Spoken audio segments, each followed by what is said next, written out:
Meticulous planning, tables, figures, and hard facts.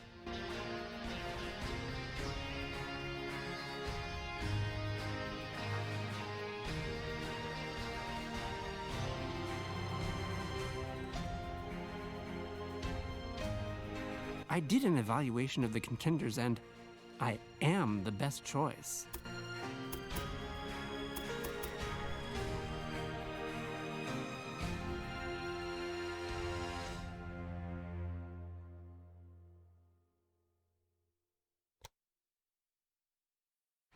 Let's go. Time is money. In 1863, on the banks of the Missouri River, the last chapter in the monumental undertaking of the Transcontinental Railroad began.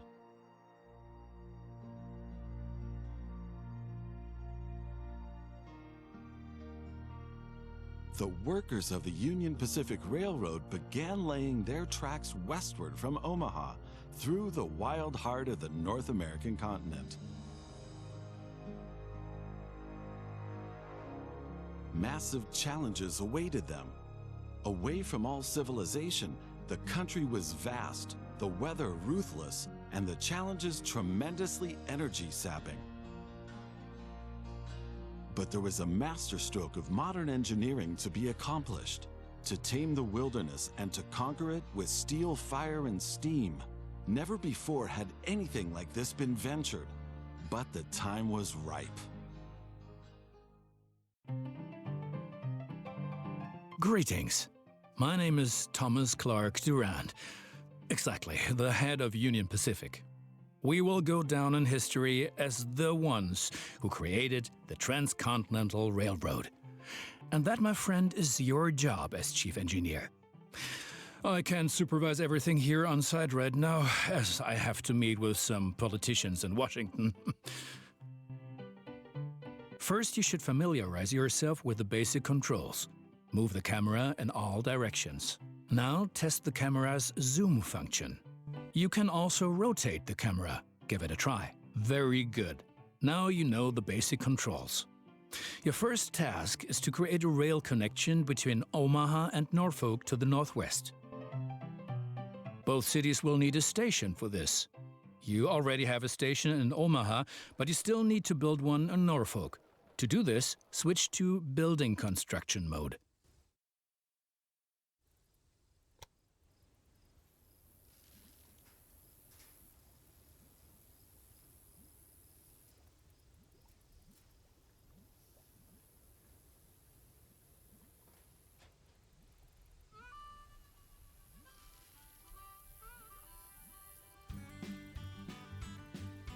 Very good.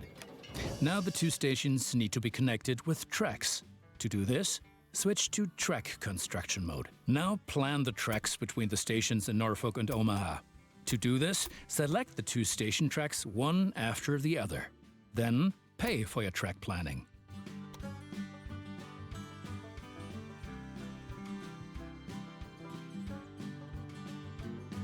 Now create your first train, so that you can set up a rail line between your stations. Initially, your train only exists on paper. It's not much use to you without a locomotive.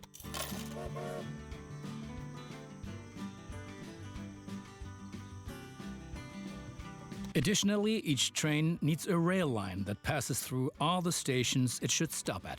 Now join your two stations to the rail line by selecting them one after the other. That's enough for your first rail line. Now confirm it so it becomes active. Very good. Now you can see the journey your train will take. If there is something to transport, the train will automatically take it.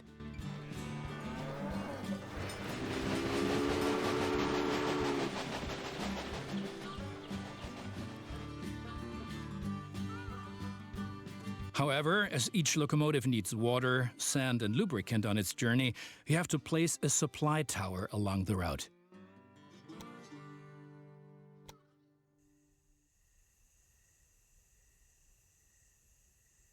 Very good. Your train is now traveling between Omaha and Norfolk. But you can do even more. Each city needs goods from the surrounding area. For example, every city needs corn. Look, there is a corn farm near Omaha. Until now, the corn has made it to the city in the conventional way, but we want to change that. Now construct a rural train station in the marked location with a corn farm within its radius.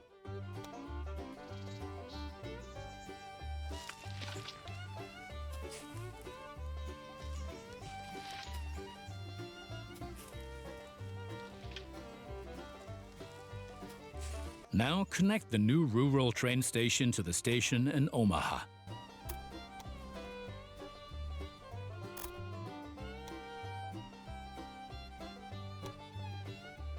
And now things are getting tricky as we have to deal with a logistical problem. As Norfolk should also enjoy fresh corn, there will soon be 2 trains traveling on the stretch of track between Omaha and Norfolk. Of course, this will then result in a conflict. Since trains cannot travel through each other, you'll need a sidetrack between Omaha and Norfolk. This consists of 1 parallel track and 2 signals. First, create a sidetrack. It needs to be at least long enough for a fully loaded train.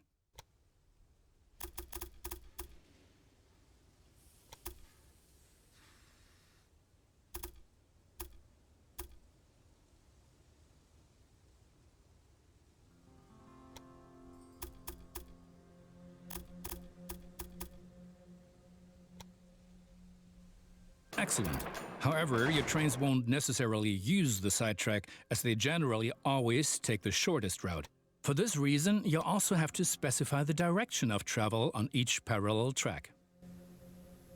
Now open Building Construction mode and set up a signal in the highlighted area pointing in the direction of the switch. Trains will then be able to stop here when the single track is in use.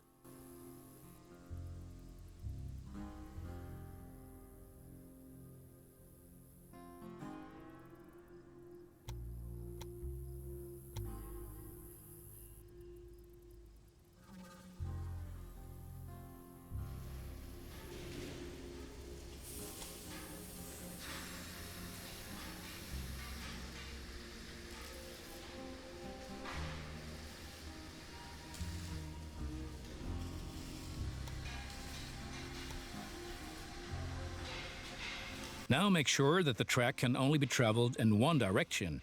For this purpose, set the signal so that trains coming from the opposite direction cannot pass.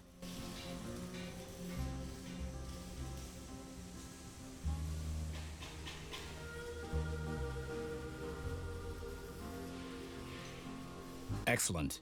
Now do the same on the parallel track so that each parallel track has a different direction. Place a second signal in the highlighted area and block the track to trains coming from the opposite direction.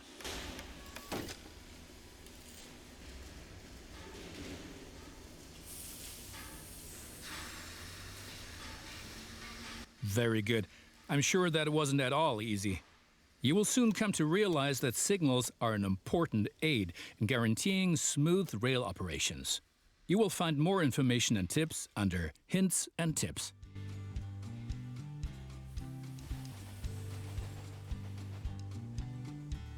Now assemble a new train and give it a locomotive and a rail line. Your new rail line should run via Omaha to Norfolk so that the people of Norfolk can be supplied with corn.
Excellent. The corn farm will automatically make use of your train because the cities along your rail line are demanding corn. Conventional transportation is much more costly for the farm. We are still missing something. Locomotives wear out over time and need to be regularly maintained so they can perform their duties more reliably. For this purpose, there needs to be at least one maintenance building on each rail line where locomotives can be serviced if necessary. Construct such a maintenance building at your station in Omaha now. To do this, select the station itself and expand the station with this building.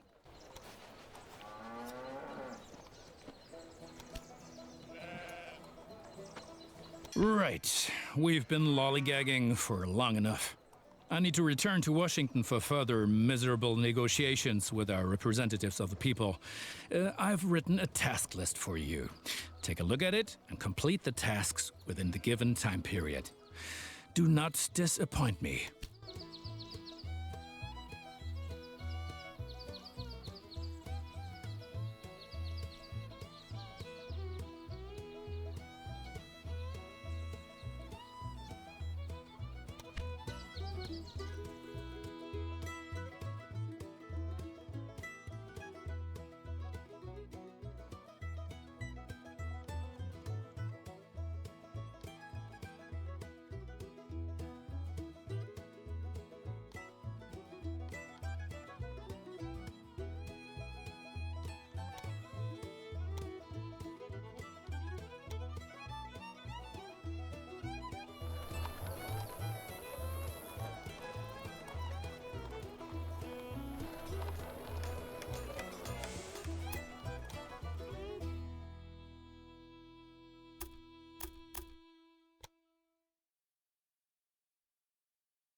Good.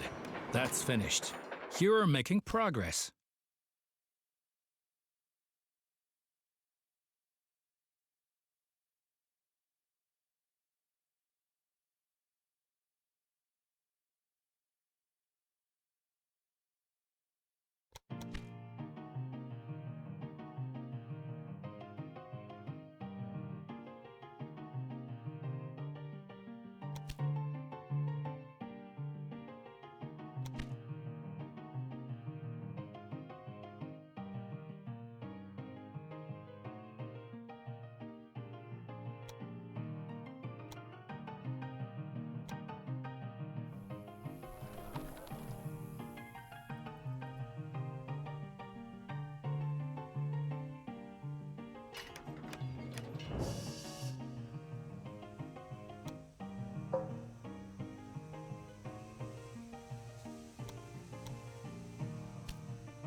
Those politicians in Washington get on one's nerves. But now let's get back to your tasks. As you can see, Cheyenne is still a little town hoping for an upswing caused by the railroad connection, but a city will only attract new inhabitants if it is supplied with enough goods. Cities receive basic goods from the surrounding area. If you construct stations in the right places and establish rail lines, your trains will be used to transport goods and you will make profits for transportation. But for this, you have to know what goods a city actually needs. You can find out any city's current needs. Now select Cheyenne and view the city's demand for goods.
As you can see, Cheyenne currently needs only a handful of goods, and you can only deliver goods that are in demand. As the city grows, it will demand further goods. At the moment, you can supply grain and wood. Both of these goods are available to the north of Cheyenne.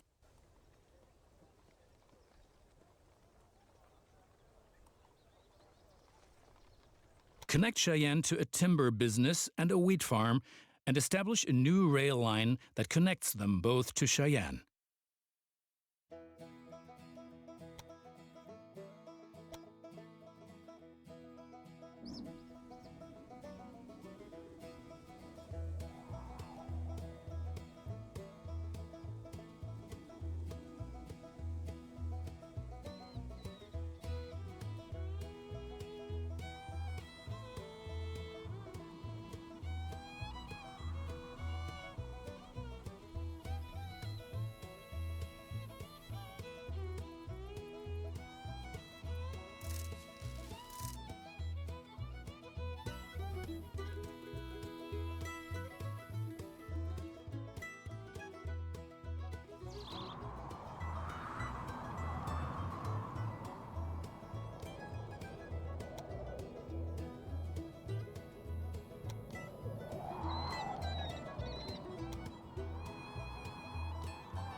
Well done. The city will soon grow.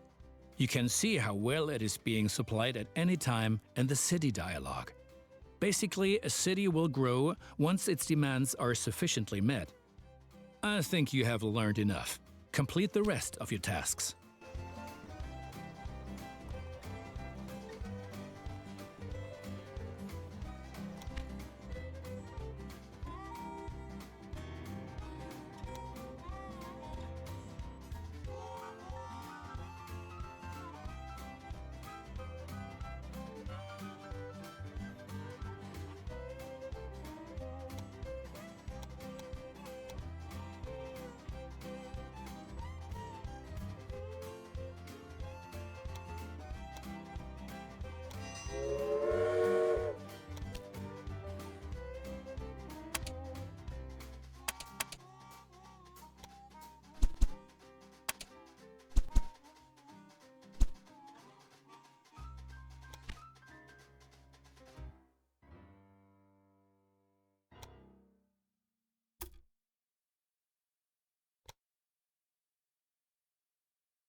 Yes, one more thing. Your company has also a research department to help you unlock new locomotives and other innovations. Open the research dialog to find out more about it.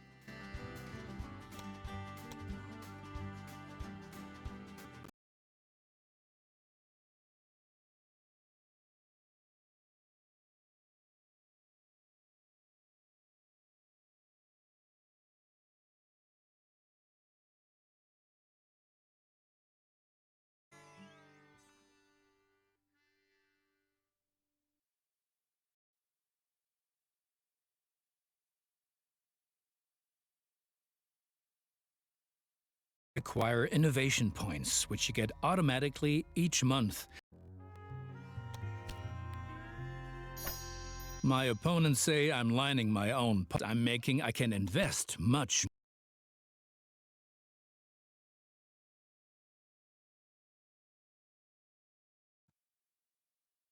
I have to wrangle with a lot of competitors, but she takes everyone to the cleaners.